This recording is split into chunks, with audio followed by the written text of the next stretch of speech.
నా పేరు సౌమ్య, నేను అడ్వకేట్. మరి ఏదైతే గౌరవప్రదమైన పదవిలో ఉండి ఒక జిల్లా జడ్జిగా పనిచేసిన న్యాయమూర్తిని, మాజీ రిటైర్డ్ న్యాయమూర్తిని, మరి ఈ విధంగా ఒక ఎమ్మెల్యే స్థాయి ఉన్న తిరుపతి చంద్రగిరి నియోజకవర్గానికి సంబంధించిన నాని గారు బూతులు తిడుతూ ఇష్టానుసారంగా బెదిరించడం పూర్తిగా ఖండిస్తున్నాము. మరి దీనిపై చంద్రబాబు నాయుడు గారు నాని గారి మాటలను బెదిరించి బూతులు తిట్టే విధానాన్ని ఎందుకు సమర్థిస్తున్నారు, ఎందుకు మౌనంగా ఉంటున్నారు? మరి చంద్రబాబు నాయుడు గారు న్యాయ వ్యవస్థ మీద నాకు అపారమైన నమ్మకం ఉంది అని చెప్తారు కదా, మరి మీరు ఆయన మాటలను ప్రోత్సహిస్తున్నారా? ఎందుకు మౌనంగా ఉన్నారు? ఒక రిటైర్డ్ జడ్జి గారు చేసిన తప్పేంటి?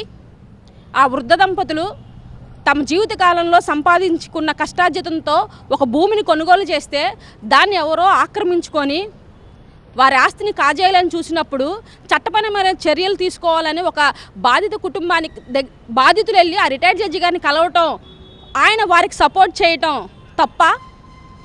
మరి చంద్రబాబు నాయుడు గారు కానీ, లోకేష్ గారు కానీ, పవన్ కళ్యాణ్ గారు కానీ ప్రతిపక్ష నేతలు ఏదన్నా ప్రభుత్వ తీరుని ఖండిస్తే ఇమ్మీడియట్గా వెళ్ళి కేసులు పెడుతున్నారు కదా. మరి అధికార పక్షంలో ఉన్న నాని గారు న్యాయ వ్యవస్థ మీద ఇంత అగౌరవంగా బూతులు తిడుతూ, బండ బూతులు తిడుతూ న్యాయవాదుల మీద చేసిన ఈ వ్యాఖ్యలు వాళ్ళకి వినిపించట్లేదా? ఎందుకు నాని గారి మీద కేసు కట్టట్లేదు? మీరు ప్రతిపక్షంలో ఉన్నప్పుడు కూడా టీడీపీ నేతల తీరు ఇలాగే ఉంది. చంద్రబాబు నాయుడు గారికి కానీ, టీడీపీ నాయకులు కానీ వ్యతిరేకంగా తీర్పులు వస్తే వారిని ఎంత ఘోరంగా ట్రోల్ చేశారండి. గతంలో స్కిల్ డెవలప్మెంట్ కేసులో చూసుకుంటే ఒక మహిళ అని కూడా చూడకుండా మహిళా న్యాయాధికారిని మరి ఎంత దారుణంగా, జుహుత్సాకరంగా ఆ మేడంని స్కిల్ డెవలప్మెంట్ ఏదైతే ఆ కేసు చూసిన న్యాయాధిపతిని ఏ విధంగా ట్రోల్ చేశారని జడ్జి గారిని ఎంత ఇబ్బంది పెట్టారు. మీరు అధికార పక్షంలో ఉన్నప్పుడు ఇలాగే ఉంటారు, ప్రతిపక్షంలోనే ఇలాగే ఉంటారు. న్యాయ వ్యవస్థ మీద మీరు ఎందుకు ఇట్లా దాడులు చేస్తున్నారు? న్యాయవాదిగా మరి న్యాయవాదుల్ని ఇంత బూతులు తిడుతూ ప్రవర్తిస్తున్న ఈ తీరుని పూర్తిగా మేము ఖండిస్తున్నాము. ఇప్పుడైనా చంద్రబాబు నాయుడు గారు నాని గారి మీద చర్యలు తీసుకోవాలి, లేకపోతే ఈ రాష్ట్రంలో ఉన్న న్యాయవాదుల సంఘం ఖచ్చితంగా దీని మీద ఆందోళనకు సిద్ధపడుతుంది. ఈరోజు ఆంధ్రప్రదేశ్ రాష్ట్రంలో చూస్తూ ఉంటుంటే మరి ప్రజాప్రతినిధులు అయ్యి ఉండి కొంతమంది కూటమికి సంబంధించినటువంటి ఎమ్మెల్యేలు కానీ, వాళ్ళ కుటుంబ సభ్యులు కానీ, న్యాయవాదుల మీద కానీ, మాజీ జడ్జిల మీద కానీ మరి బెదిరించేటువంటి కార్యక్రమాలు చూస్తూ ఉన్నాం. ఈరోజు తిరుపతికి సంబంధించినటువంటి పలువర్తి నాని గారు మరి ఒక మేజిస్ట్రేట్ గారిని, రిటైర్డ్ అయినటువంటి ఒక మేజిస్ట్రేట్ గారిని, నీ అంతు తేలుస్తావు, నువ్వు మా కేసులు చేస్తావా, మా ఆస్తులకు సంబంధించిన కేసుల విషయంలో నువ్వు జోక్యం చేసుకుంటావు అని చెప్పేసి బెదిరిస్తున్నావు అంటే ఈరోజు ఈ ఆంధ్రప్రదేశ్లో వ్యవస్థ ఎట్టి వెళ్తుందో అర్థం కావట్లేదు. మరి అదేవిధంగా చింతమనేని ప్రభాకర్ గారు మరి అక్కడ ఉన్నటువంటి ఆయనకి న్యాయ సలహా ఇచ్చినటువంటి శ్రీనివాస్ గారి మీద తప్పుడు కేసు పెట్టి మరి రిమాండ్కి పంపించేటువంటి పరిస్థితి చేస్తున్నారంటే మరి మా ఏలుతో మా కన్నునే పొడిచేటువంటి పరిస్థితి ఈరోజు ఆంధ్రప్రదేశ్ రాష్ట్రంలో ఉంది. అదేవిధంగా ఈ గద్దెనెక్కినటువంటి ఈ కూటమి ప్రభుత్వం చంద్రబాబు నాయుడు కానీ, పవన్ కళ్యాణ్ కానీ గద్దెనెక్కేటప్పుడు న్యాయవాదులుగా మా దగ్గర నుంచి సలహా తీసుకుని మరి మాకు స్టైఫండ్, జూనియర్ న్యాయవాదులకు స్టైఫండ్ 10,000 రూపాయలు ఇస్తానని చెప్పేసి, మరి ఇన్సూరెన్స్ ఏర్పాటు చేస్తానని చెప్పేసి, 100 కోట్ల రూపాయలు కార్పస్ ఫండ్ ఇస్తామని చెప్పేసి ఎన్ని మాటలు చెప్పి ఎన్ని హామీలు ఇచ్చారో ఈరోజు ఆంధ్రప్రదేశ్ రాష్ట్రంలో న్యాయవాదులను ఎవరన్నా మోసం చేశారా అంటే అది చంద్రబాబు నాయుడే. ఎందుకంటే ఇంతవరకు జూనియర్ న్యాయవాదులకి 5,000 రూపాయల నుంచి 10,000 రూపాయలు స్టైఫండ్ ఇస్తాననే విషయం ఎక్కడా కూడా లేదు. 100 కోట్ల కార్పస్ ఫండ్ ఇస్తానన్నది ఎక్కడా కూడా లేదు. మరి అదేవిధంగా ఈరోజు న్యాయ వ్యవస్థ మీద దాడులు జరుగుతున్నాయి. ఏదైతే చంద్రబాబు నాయుడు గారిని 2023 సంవత్సరంలో రిమాండ్ ఇచ్చినటువంటి అప్పుడు ఏసీబీ కోర్టు జడ్జి గారు అయినటువంటి గౌరవ హిమబిందు గారిని కూడా ఆ రోజు ఉన్నటువంటి కూటమి ప్రభుత్వంలో ఉన్నటువంటి ఆ రోజుల్లో ఉన్నటువంటి టీడీపీ నాయకులు కానీ, జనసేన వాళ్ళు కానీ ఆమెను కించపరిచి ఒక బీసీ మహిళని కూడా చూడకుండా రోడ్డు మీదకి లాగి తప్పుడుగా యూట్యూబ్ ఛానల్లో తప్పుడుగా ప్రచారం చేసి భయభ్రాంతులకు గురి చేసినటువంటి పరిస్థితి ఉంది. అదేవిధంగా వింతగా ఈరోజు ఆంధ్రప్రదేశ్ రాష్ట్రంలో ఏం జరుగుతుందంటే చీఫ్ జస్టిస్ గారు ఎక్కడో అయితే మరి ఇతర రాష్ట్రం నుంచి ఎక్కడికి వస్తే ఆమెకి గ్రీన్ కార్డర్ సంబంధించినటువంటి సెక్యూరిటీ ఏర్పాటు చేశారు. ఎక్కడా కూడా లేదు. ఈరోజు ఏంటంటే నీతి నిబద్ధత కలిగినటువంటి ఒక చీఫ్ జస్టిస్ ఆఫ్ ఆంధ్రప్రదేశ్ గారిని ఆంధ్రప్రదేశ్ రాష్ట్రంలో ఉన్నటువంటి తప్పుల్ని ఎక్కడ కప్పిపుచ్చుతారో అని చెప్పేసి అని ఏమని మీ మీద దాడులు జరుగుతున్నాయి మేము కాపాడుతున్నామని చెప్పేసి మసిపూసి మారాడికేసి ఆమెను బెదిరించేటువంటి పరిస్థితి కూడా ఈరోజు ఆంధ్రప్రదేశ్ రాష్ట్రంలో జరుగుతుంది. ఏంట్రా అంటే మేము న్యాయవాదులుగా ఎక్కడైతే అన్యాయం జరుగుతుందో ప్రజలకు న్యాయం చేసే ప్రజల పక్షాన మేము నిలబడుతున్నాం. ఈరోజు రాష్ట్రంలో ప్రజా సంరక్షణ పాలన ఎక్కడ జరుగుతుంది? ఒక సోషల్ మీడియా కేసుల్లో అరెస్టులు చేయడమే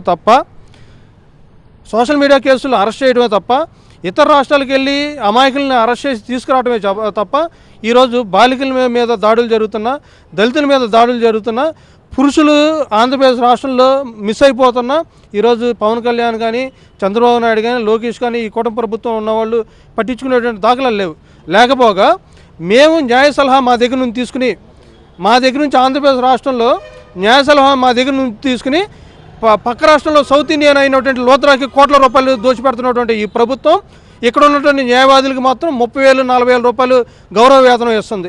ఎంత మోసం చేస్తున్నారు మమ్మల్ని ఈ రాష్ట్రంలో. మా నుంచి న్యాయ సలహాలు తీసుకుని మా మీద తప్పుడు కేసులు పెడతారా? ఈరోజు రాష్ట్రంలో జరుగుతుంది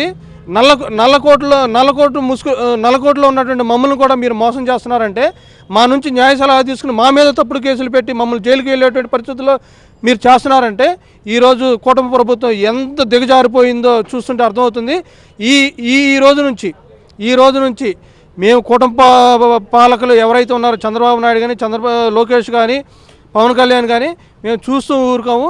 న్యాయవాదులు తిరగబడతాం. మాకు ఇచ్చినటువంటి సంక్షేమ పథకాలు ఏదైతే ఇస్తానన్నారో అవి ఇవ్వలేదు కాబట్టి మేము ఆంధ్రప్రదేశ్ రాష్ట్రంలో న్యాయవాదులందరం ఒక చోటకు వచ్చి నిరసన కార్యక్రమం ఏర్పాటు చేయడానికి కూడా మేము వెనకాడమని చెప్పేసి ఈరోజు పత్రిక ముఖంగా తెలియజేస్తున్నాం. Kommukuru Chantibabu, advocate, Bezawada bar association నుంచి మాట్లాడుతున్నాను. ఆంధ్రప్రదేశ్లో న్యాయ వ్యవస్థ ఏ స్థాయిలో జారిపోయిందంటే ఒక పార్టీ యొక్క చేతిలోకి వెళ్ళిపోతుంది. అలా మారిపోవాలి. ఆ విధానం నుంచి కూడా రక్షించబడాలి న్యాయస్థానం. న్యాయవాదులే కాకుండా న్యాయమూర్తుల మీద కూడా దాడులు, వాదనలు, మాటలు ఏమి ఇటుపోతుంది ఈ స్టేట్ గవర్నమెంట్ అనేది ఒక్కసారి ఆత్మవిమర్శనం చేసుకోవాల్సిందిగా ఈ కూటమి ప్రభుత్వాన్ని నేను అడుగుచున్నాను. న్యాయవాదులు అంటే ఏంటి, న్యాయమూర్తులు అంటే ఏంటి? సుప్రీంకోర్టులో కూడా న్యాయవాదులకి హక్కులు ఉన్నాయి. 1961 యాక్టులు ఉన్నాయి. వాటి ప్రకారం కూడా మీరు ఎక్కడ ప్రవర్తిస్తున్నారు? దయచేసి స్టేట్ గవర్నమెంట్ కూటమి ప్రభుత్వం న్యాయవాదుల మీద దాడులను ఖండించాలి. న్యాయవాదుల మీద దాడుల్ని ఇమీడియట్లీగా మీరు పర్యవేక్షణ చేసి దాని మీద ఖండించాలని కోరుకుంటున్నాను. నా పేరు పగిడాకుల కృష్ణప్రసాద్. నేను న్యాయవాది, విజయవాడ బార్ అసోసియేషను. ఈరోజు న్యాయ వ్యవస్థలో కూడా న్యాయమూర్తుల మీద, న్యాయవాదుల మీద అనేక ఇబ్బందులు గురి చేస్తుంది కూటమి ప్రభుత్వం. న్యాయమూర్తుల మీద కూడా అసభ్యకరమైన కామెంట్లు, సోషల్ మీడియాలో వాళ్ళ మీద వ్యతిరేకత, వాళ్ళు ఇలా చేస్తున్నారు అలా చేస్తున్నారని వాళ్ళ మీద అసభ్యకరమైన పోస్టులు చేస్తున్నారు. అలాగే గుడివాడలో చూస్తే చంద్రబాబు ప్రభాకర్ గారి దగ్గర చేసి ఆయన లీగల్ అడ్వైజర్ ఉన్న ఆయన మీద కూడా తప్పుడు కేసులు పెట్టి ఆయన ఇరికిచ్చి ఆయన ఎంతో ఇబ్బందికి గురి చేశారు. అలాగే తిరుపతి ఎమ్మెల్యే గారైన పులవర్తి నాని గారు కూడా అతను కూడా మాజీ న్యాయమూర్తుల మీద మా కేసులు మీరు చేస్తారా, మీ అంతులు తేలుస్తానని న్యాయవాదులకు రక్షణ చట్టం కావాలని న్యాయవాదులను బెదిరిస్తున్నారు. ఈ రోజుల్లో పక్క రాష్ట్రంలో చూస్తే న్యాయవాదులు రక్షణ చట్టం కలిగింది. మన రాష్ట్రంలో కూడా న్యాయవాదులకు రక్షణ చట్టం కల్పించాలని రాష్ట్ర ప్రభుత్వాన్ని కోరుతున్నాము. నా పేరు విజయ్ కుమార్, అడ్వకేట్ని, బెజవాడ బార్ అసోసియేషన్. ఈ కూటమి ప్రభుత్వంలో పరిపాలన ఎటుపోతుందో అర్థం కాని పరిస్థితుల్లో ఉంది. ప్రజాప్రతినిధులు చట్టాలు చేసేవారు అయ్యుండి కూడా న్యాయ వ్యవస్థ, జ్యుడిషియరీ వాళ్ళ మీద తప్పుడు కేసులు పెట్టడం, వాళ్ళని పలు విధాలుగా ఇబ్బంది పెట్టడం ఇలా చేస్తున్నారు. న్యాయ వ్యవస్థలో పనిచేసే వాళ్ళకే రక్షణ కల్పించినప్పుడు ఒక సామాన్యమైన వ్యక్తికి ఈ ప్రభుత్వం ఏమైనా రక్షణ కల్పిస్తుంది? ప్రజలు విశ్వాసాన్ని కోల్పోతున్నారు. ఇలా కాకుండా మాకు ఒక రక్షణ చట్టం పెట్టకపోతే మేము ఉద్యమాలు తీసుకొని ప్రజలకి రక్షణ కల్పించే బాధ్యతని అడ్వకేట్స్గా మేము నిర్వర్తిస్తాం.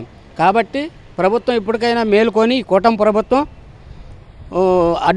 న్యాయవాదులకు రక్షణ, న్యాయమూర్తులకు రక్షణ పలు విధాలుగా కల్పించాలని కోరుకుంటున్నాను.